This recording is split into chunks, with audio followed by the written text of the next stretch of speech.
Your voice, your opinion, your community. Fact TV, free speech protected.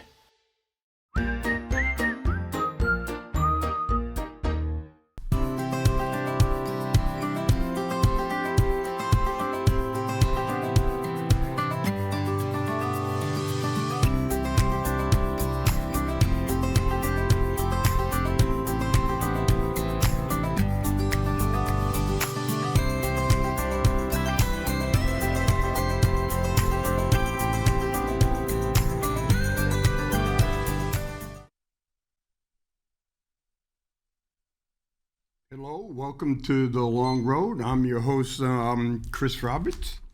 On my last show, we talked about the Federal Reserve and what the effects of the Federal Reserve has. And earlier today, the Federal Reserve raised their interest rate by 1/4 point. And you can go and say, what is 1/4 point? No big deal. Well, everything that we do is impacted by the Federal Reserve. We may not want to think about the Federal Reserve, but everything we do is impacted by the Federal Reserve. Okay, I've been thinking about buying a new car, sell my old one to my granddaughter as she leaves to go to school. Okay, try to find the cars. I'm looking at cars. A lot of them are $70,000, $80,000 to start. Halfway decent cars are like $45,000 to $50,000 to start, and that doesn't include destination charges, taxes, fees, registration, if you're going to buy a warranty, or all those. Well, if I would have bought the car yesterday, it would be cheaper than if I buy the car tomorrow. Okay, the bank, my credit union says, okay, we can get you a loan at 5.04%. I did not file for the loan. So that same loan, if I file tonight for it, will be 5.29%. Because the Federal Reserve raised it up by 1/4%, so that is the new rate. And to get something like the 5.29, your credit score has to be over 790. And when I go look at all those in the credit scores, some of the people are going to have to pay 12%. For a car loan, and they're going to have to pay even more if they're going to have to, say, stretch it out to 96 months because it's too expensive to afford. So if you have a credit score at, say, 690, and you want to buy yourself a nice new truck that may cost $70,000 or $80,000, you may find yourself going 12% on a new truck loan to cover for 8 months. 8 years. Okay, because if you want to buy a car and you're paying $55,000, $56,000, and I was just joking looking at the things, if you go in and put like $5,000 down, I think it was the Mazda or the Toyota that was doing it, you only have to pay about $1,100 a month for a car payment. Just think of that, $1,100 a month for a car payment, and you thought that was kind of high. Well, it's probably about $30 more a month than it was this morning. Also, the Federal Reserve goes up a quarter. Okay, if you go in, if you don't pay attention to your credit card, and you have those credit cards that have floating rates based on what the Federal Reserve states, it goes up. I looked at some of them. I looked at my wife's Kohl card and Eddie Bauer card and JCPenney card, and I'm going, what the heck? They're charging like 30% interest. That's why they have no problem. Hey, come in. Buy $1,000 worth of clothes. Put it on your credit card. No problem at all. And we just keep buying some stuff. What's $1,000 balance? You know, you pay $25 a month. Okay?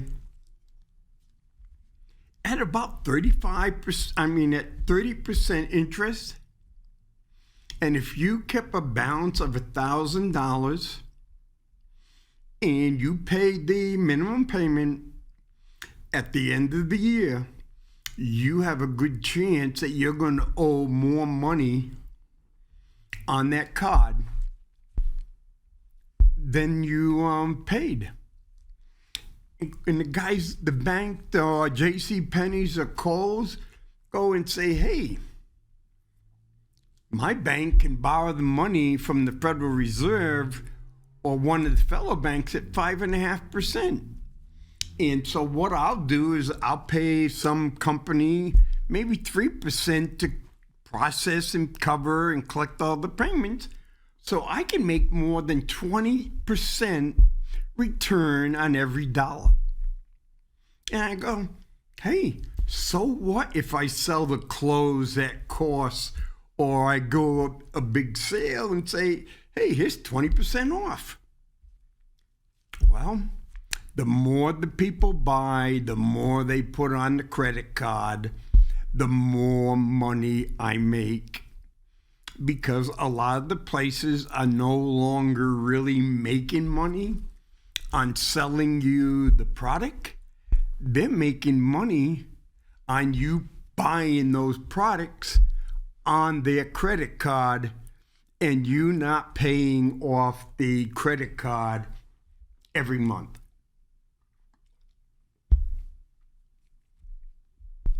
And just think, if you bought something for $200 and you took a year to pay off, so that product wasn't really $200. That product was over $250.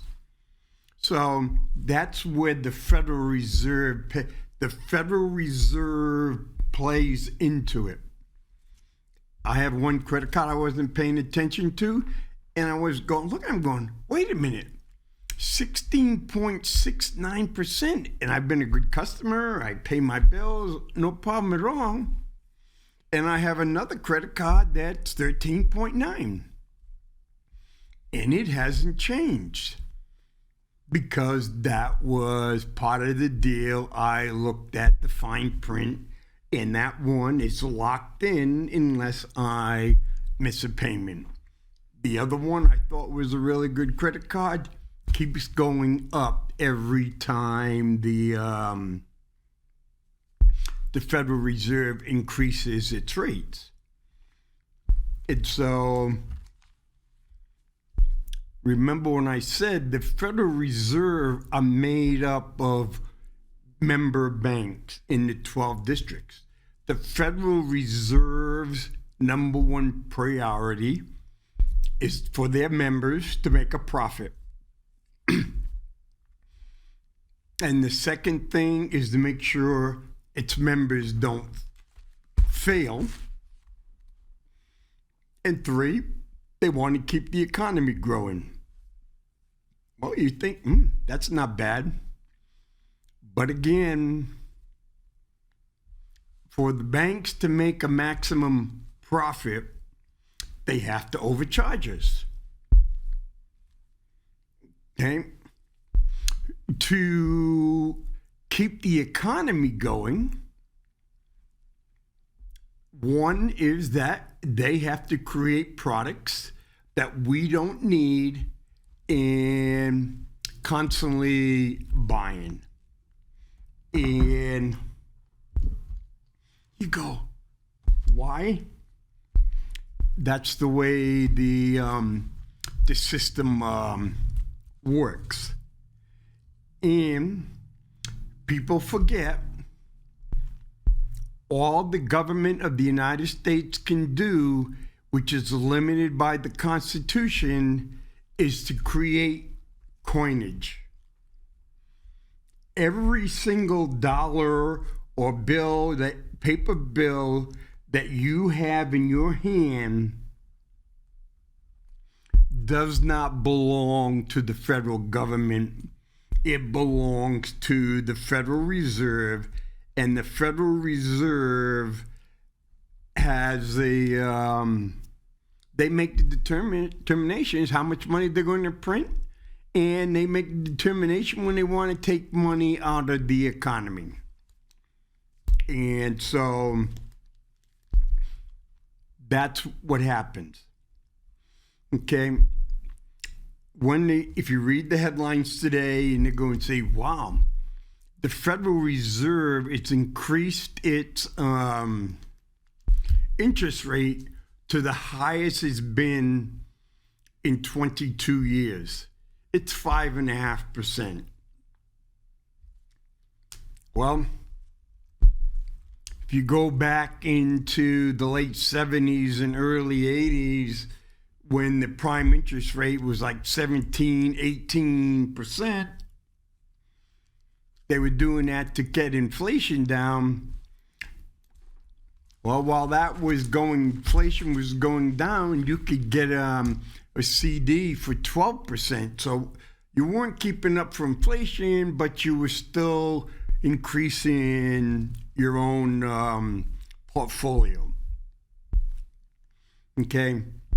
So in 2008, when basically a bunch of the big banks and investment houses and stuff, like Lehman Brothers and Goldman Sachs and all those, were going down the tubes, and some went down the tubes because there was all kinds of junk bonds out there.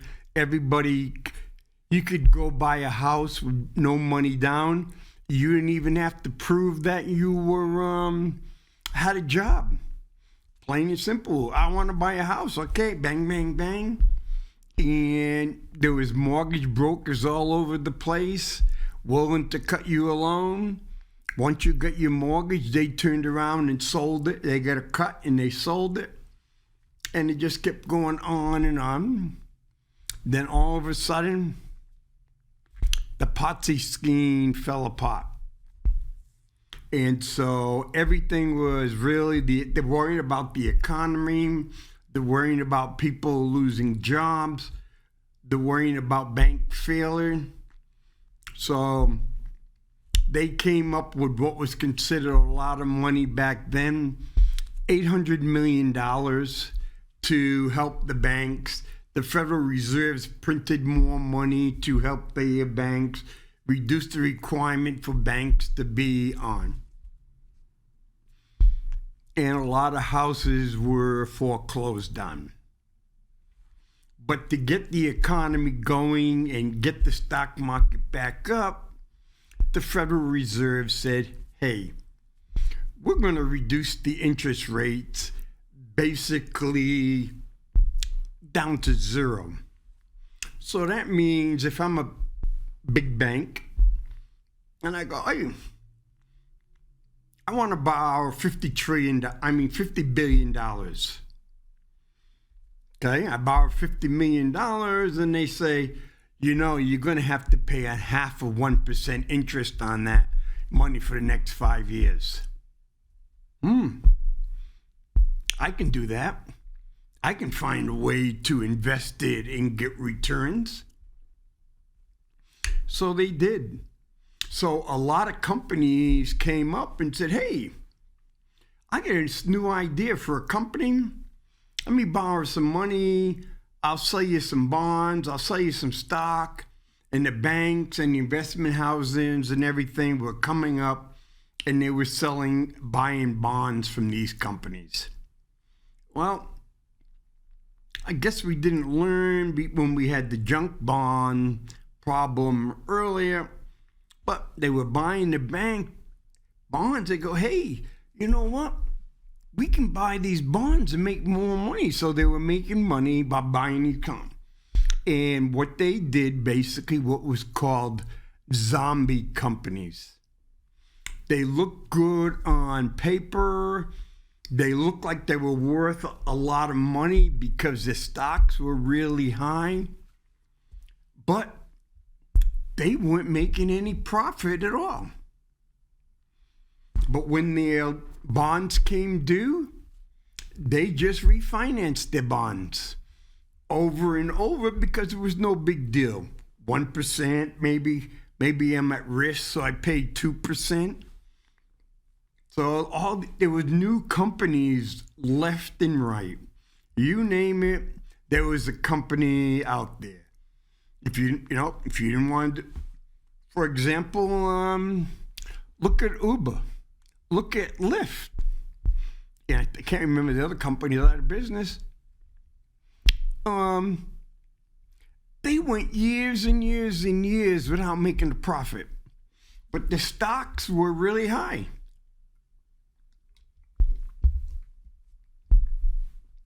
So I'm in a big investment company. I can buy shares. I can hold them for a while. It's going up, and once it gets to a certain level, I sell the shares. Bingo. And I take my profits. Big companies can do that. And they didn't have too much of a risk because the interest rates were really low. And if they needed money, they could borrow money at a very low rate. So this kept going on and on. More and more zombie companies were created. And some of them went out of business. Then you had companies like Bed Bath & Beyond. There's so many of them. Sears Holding, Kmart. And what they did was say, hey, we'll just borrow money. So they kept borrowing and borrowing and borrowing. And they said, we have no problem at all. What's 0.5%? What's 1%, 2%? And so even established companies were not making prudent business decisions because they knew that the Federal Reserve was not going to raise the money. It was not going to raise the interest rate. And so they kept borrowing money to cover costs. They were borrowing money to make stupid decisions. And you can Google all the companies that have gone out of business in the last 10 years, and a lot of them are major companies that have been around here for a long, long time. Again, the Federal Reserve made a decision to basically allow money to be free so the quote unquote the economy could grow. So when they dropped oh, you want to buy a car? Hey, no problem at all. We can buy it. You can get 0 interest rate for 36 months. You want to buy a house? Yeah, we can sell your house for 3%. You want to go to Home Depot? Home Depot can say, hey, here it is. You buy more than a certain amount, we'll have it interest-free for 6 months, interest-free for a year. But don't miss a payment because you'll go up to this 18 or 21%. And oh yeah, if it was $1,000 and at the end of the year you still owed $10, all that back interest over the past year will all be added on to your bill. So it allowed these companies to make decisions to get people to buy. And people kept buying and kept buying. Okay, for example, the pandemic came along. The Federal Reserve, after 2008, 2009, the Federal Reserve was buying a lot of stocks, not stocks, but mortgages and stuff like mortgage-backed securities, because they were dropping in and want the banks to fail.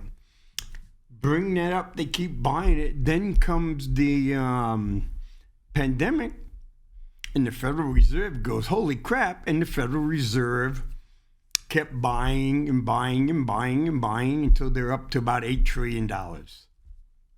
There it is, $8 trillion, which the Federal Reserve basically created out of thin air. So, the companies that made a bunch of risks that weren't going very good, the Federal Reserve was helping them out. The stock market went down, the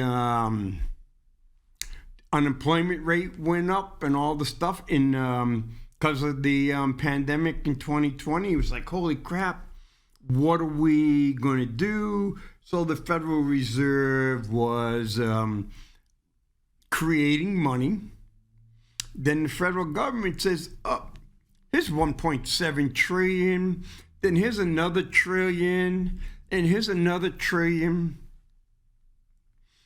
Then, so the federal government and the Federal Reserve, quote, independent, but they kind of work together. The president of the Federal Reserve, people ask him, going, wait a minute, you're pumping all this money in the economy. The federal government's pumping all this money in the economy. And oh yeah,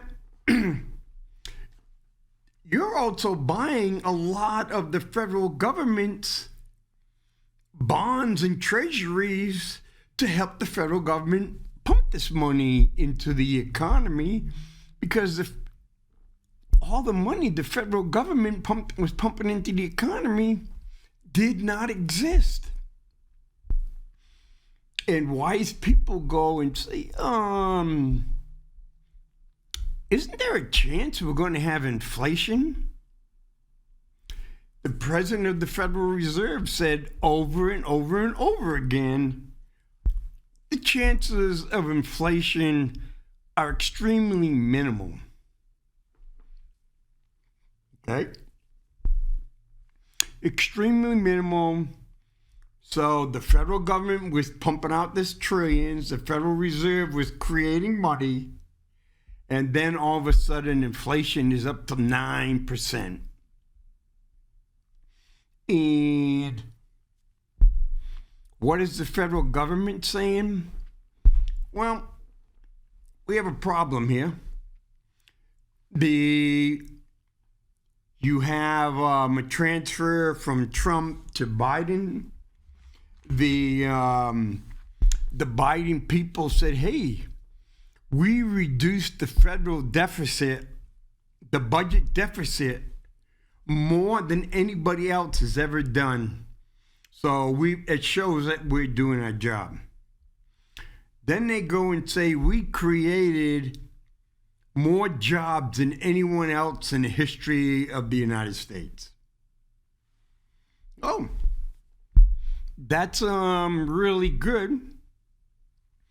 But when we go to pandemic numbers, pre-pandemic numbers to job numbers today, most of the growth in the job, over 90% of the growth in the jobs were recovery jobs, bringing the numbers back to pre-pandemic level and a little bit over pre-pandemic level. And when President Biden's people go and say, hey, I reduced the deficit more, the yearly budget deficit more than anybody else has ever done in the history of the United States. Okay?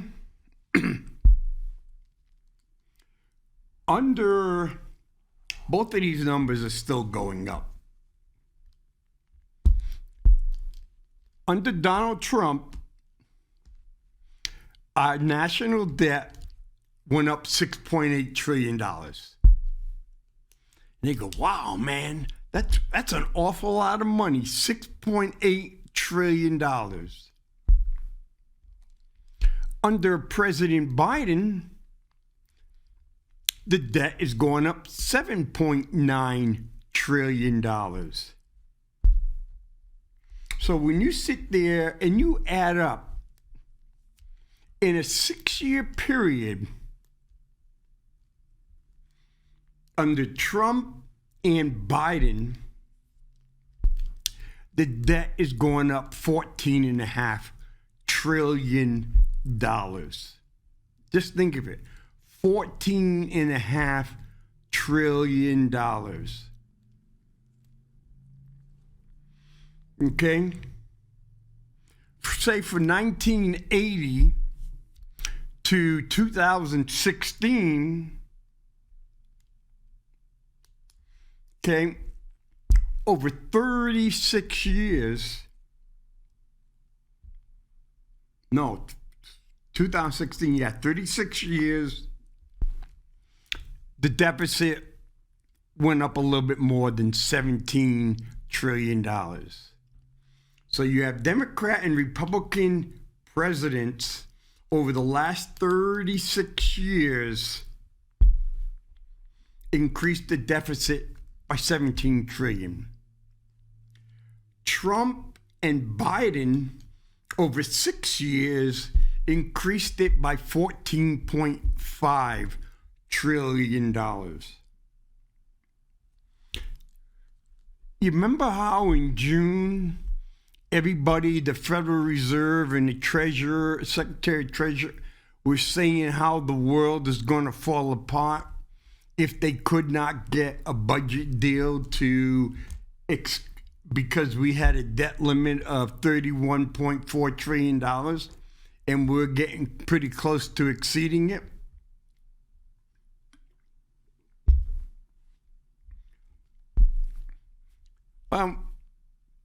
And everybody was patting themselves on the back, how well of a job they've done. Well, it must be a really good job. So in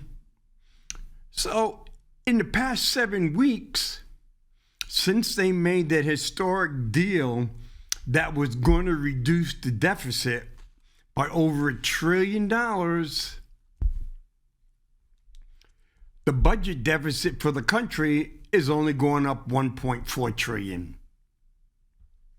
So they're going to save $1 trillion over the next 10 years, but in seven weeks, it came up $1.4 trillion.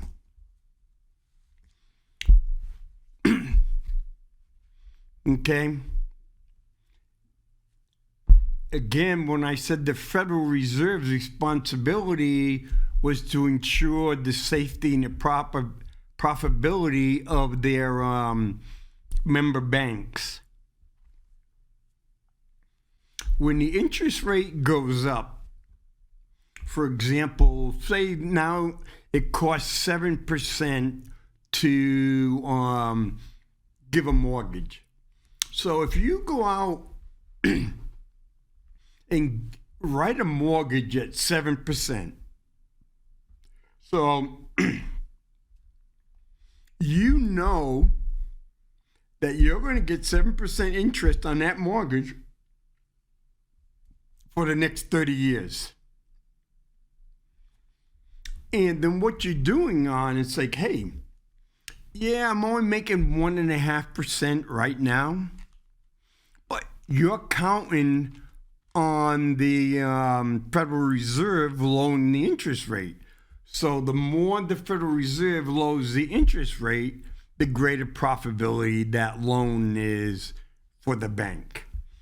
That's why a lot of banks did not want people to refinance their mortgages at a lower rate. You don't make as much money. Okay. Now with the federal debt getting pretty close to $33 trillion, and it was going to cost about $645 billion in interest. But since the Federal Reserve is going up another quarter, it's closing in on the $700 billion.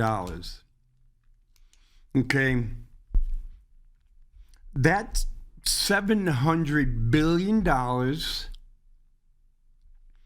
is going to go to foreign governments, foreign banks who own all about $7 or $8 trillion.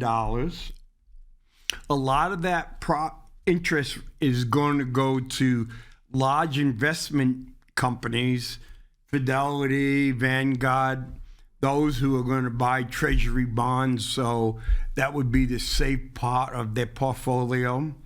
Some will go to banks. Some will go to the individual that may buy some treasuries and stuff like that. Or some may go to, like me, I bought $2,000 worth of saving bonds, I think early in this year, or like when the rate was at 9.3%.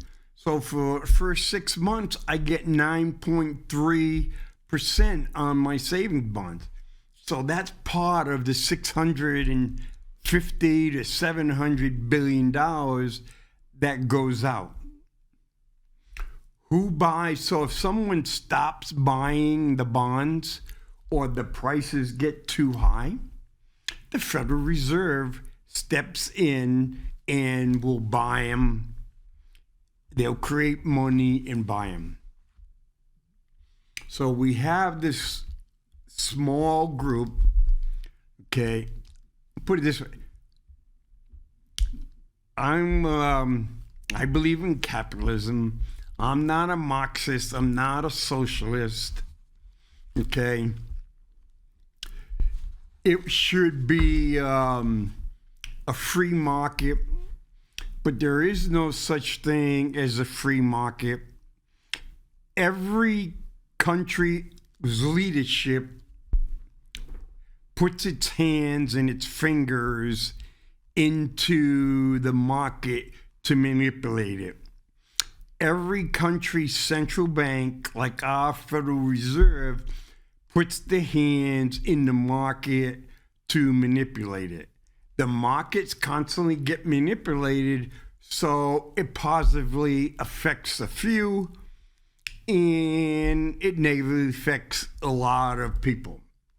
Even the ones up at the top, some of them will make bad decisions. They'll be gobbled up because they made bad decisions, or they'll go bankrupt because they made bad decisions. Just like the banks about a couple of months ago, they went and made bad decisions. Other banks gobbled them up, pennies on a dollar. Okay? So that's why there are some people that hate central banks. That's why there have been presidents like Andrew Jackson and other ones who did not want central banks. But there's been other presidents who realize central banks can control the money supply.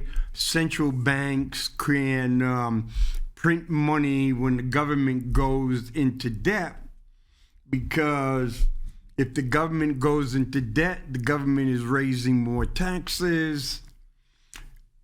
Then if the government takes too much money out of the consumer's hands, then we don't have positive growth and it could be a slowdown. So what the Federal Reserve can do is can create more money to make up that. So if the federal government buys $1 trillion worth of product, that $1 trillion worth of product would not be available to the average consumer. So supply and demand would require that price to go up. So the Federal Reserve helps the federal government, quote unquote, not to compete with the consumer. So here's some of the things basically because of some Federal Reserve decisions like housing. Over 65% of the people, of renters, say they're renting because they can't come up with the down payment to buy a house. Okay, you go, what does that mean? That shouldn't be much. Okay, look at a $250,000 house. Not really big or anything. Again, with the Federal Reserve and the bank and everything. Nope, if you want a loan, you got to put 20% down. So 20% down on a $250,000 house is $50,000. Then we throw in closing costs and all that kind of stuff. So you may need $60,000 to $65,000 available to buy that house, to buy a $250,000 house. You go, what?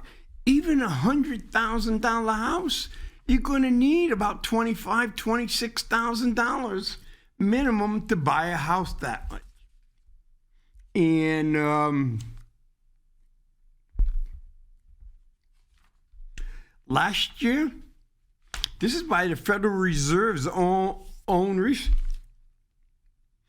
almost 17%, or 1 out of every 5 renters last year in 2022 were behind on their rent at some time last year. That's an awful lot of people that can't pay their rent. And as most people understand, the rents are going up and they're going up quickly. You know, a lot of people getting closer and closer to their retirement, or they're in their 50s and trying to figure out what's going on.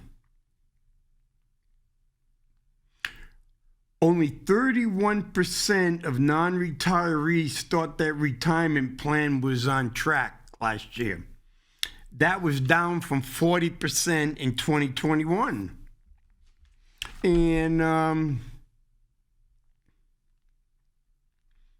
you know, in that retirement savings, they're in a position, if you don't have any money, you may have to continue working. There's a lot of elderly people that are working in stores and stuff as cashiers and everything because they need to pay the rent, they need to pay food, they need to pay utilities. Price of oil and the price of electricity was through the roof last winter.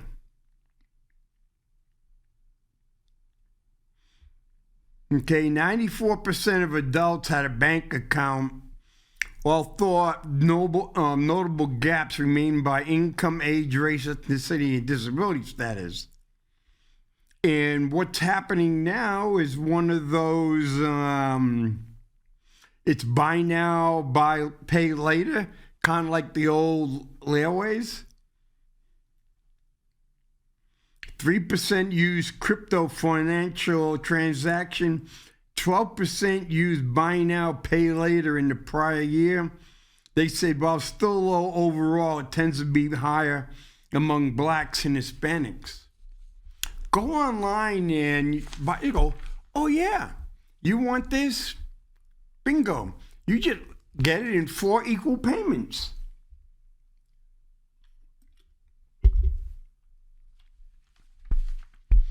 it's kind of like rent to own. Hey, come to our place, and after 12 months of payments, you can own it. You go, my daughter a few years ago was going to get a laptop computer at one of our local rent to own, and she only had to pay for 18 months. And I go, let me read the contract. I'm reading the contract. The computer was going to cost, laptop, 3 times what it would have cost if she went and bought it. It was like a $300 and something Dell computer, and she was going to have to pay over $1,000 over 18 months on rent to own.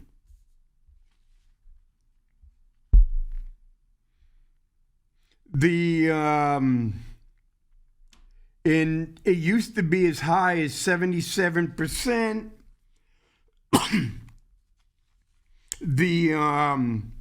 Right now, no, it was 78. In 2022, 73% of the people said they were okay, doing kind of comfortable. That's down 5% from last year. If you have a bachelor's degree, it's about 88%, down from 91. If you had some college, it was 70%, down to 74. If you had a high school degree or not, it was 63%, down from 70. Just think, so if you have a high school degree, 37% of the people with the high school degree were doing pretty bad financially last year, compared to people who did not have a high school degree. 51% were saying they could not meet their basic needs. Rent, food, heat.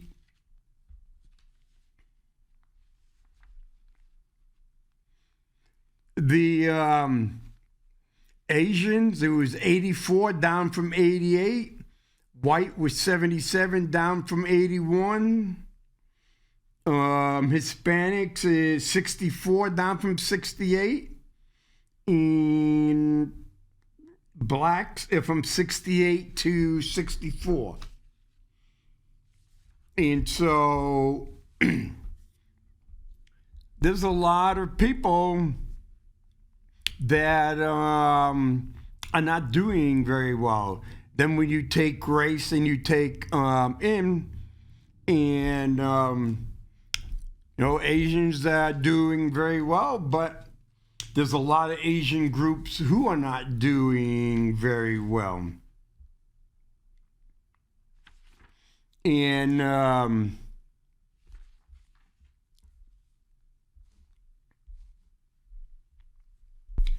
so main financial challenges, okay? 33% of the people stated they had serious problems with inflation. They weren't making enough money to keep up with inflation, so whatever money they had saved, they had to take money out of the bank to help cover the food costs, or basically they had to eat less.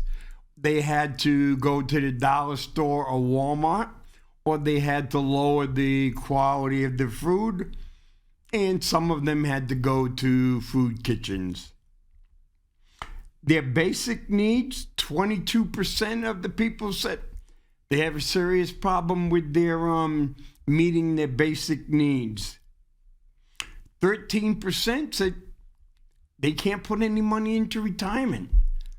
They're so overwhelmed, they don't have enough money to put away for retirement. Well, when you go and look at how many people in the United States once they retire, the only income they have is Social Security. And a lot of people are not really in physical good shape and stuff, so they retire at 62 and only get 75% of their Social Security for the rest of their life. And then all of a sudden, when they reach 65, you may be getting $1,200, $1,300 a month. You reach 65, and we're going to take another 160 out because you're going to pay for Medicare. 10% of the people weren't meeting their basic housing needs. 6% of the people were overwhelmed by medical. 5% were overwhelmed by debt, because what was happening is you buy more and the interest rates are going higher. And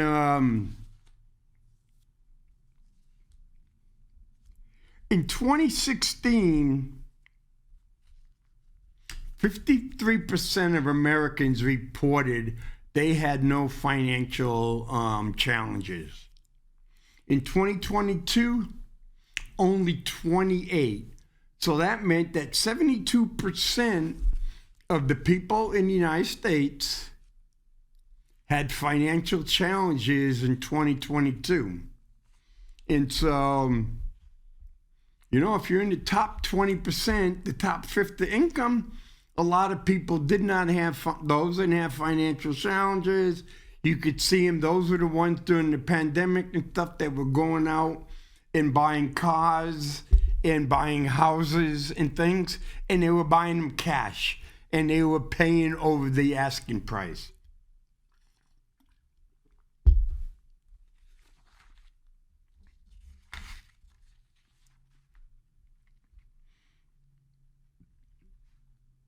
And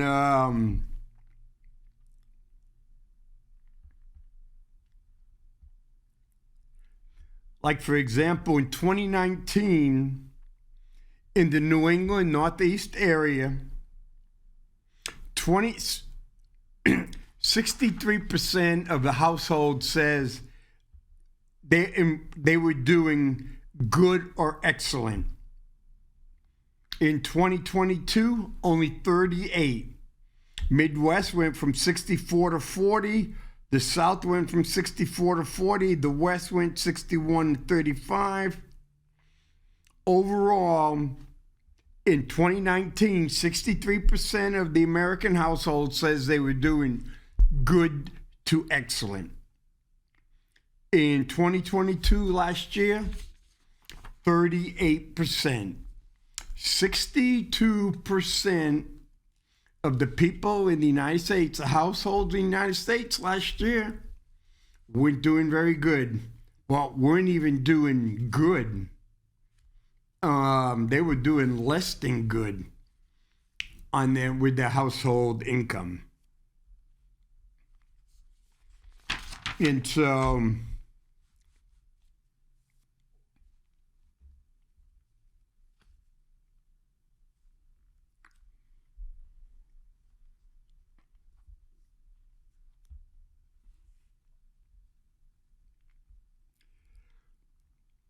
this is when the family incomes go. And a sizable share of adults said their family monthly income in 2022 compared with the earlier year. 30% of the households making less than $25,000 saw income increase. Yeah, places like McDonald's and Walmart and things like that, Burger King had to increase the amount of what they were paying to get workers.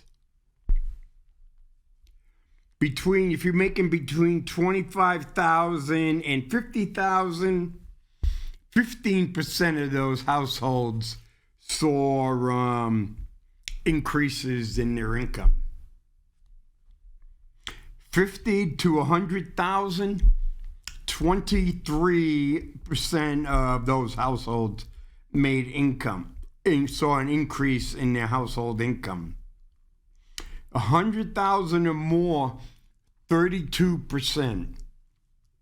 The reason, if you made $100,000 or more, it's usually because you had stocks and bonds. You had more invested in the stock market. So when the Federal Reserve was doing stuff to pump up the value of stocks by keeping the price low, your stocks went up. Okay? How do you think we created so many billionaires over the past couple of years? The prices of stocks have gone higher and higher and higher. What the heck was Elon Musk worth over $200 billion? Or Boros, or those? Because they had so many shares, and if the price of the shares doubled, their wealth doubled. And so, hey, if I'm Elon Musk, or say I'm a millionaire, and I get $10 million in stocks, and my stocks go up to $15 million. I could take $2.5 million out of that. That would increase my household income, but my wealth would still be 2.5 higher, just because the way the Federal Reserve was doing the interest rates, causing the value of the stock market to go up. The stock market just went up 13 days in a row. It's getting ready to break a record.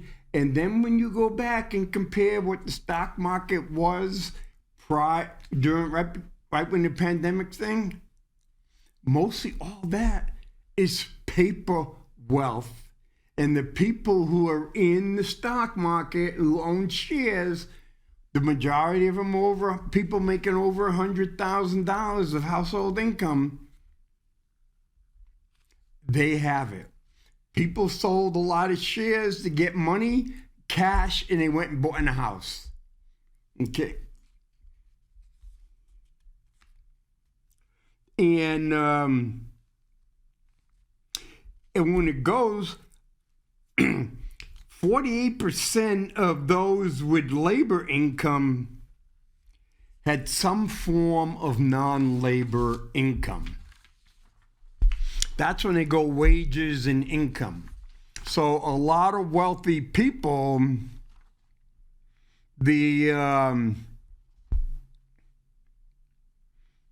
for example, non-labor income, 31% of the people had interest, dividends, or rental income. Those are people who have to own property, have to own stocks and mutual funds. 18% of the people who had non-labor was pensions. 27% were on Social Security. 2% were on unemployment. 6% were SSI, 10% for cash relief from a welfare program. And basically 66% of all money was come from wages, salary, or self-employment.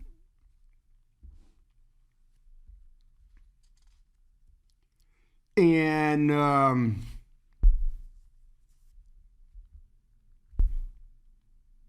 so we break it down by groups. So you're in the top group. Your money went up by 40%, middle group was 25%, and the bottom group was 20%.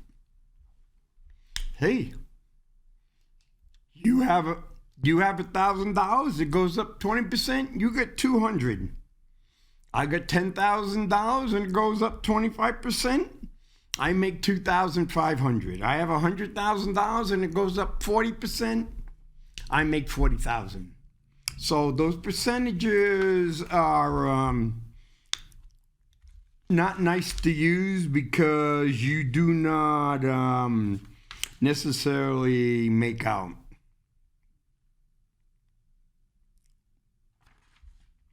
And so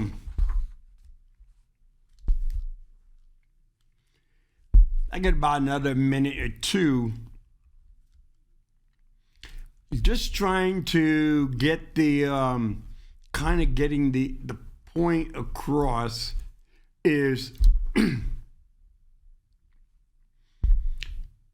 like I said earlier, every decision that the Federal Reserve makes affects us, whether it could increase the cost of the food, increase costs of car loans, you name it.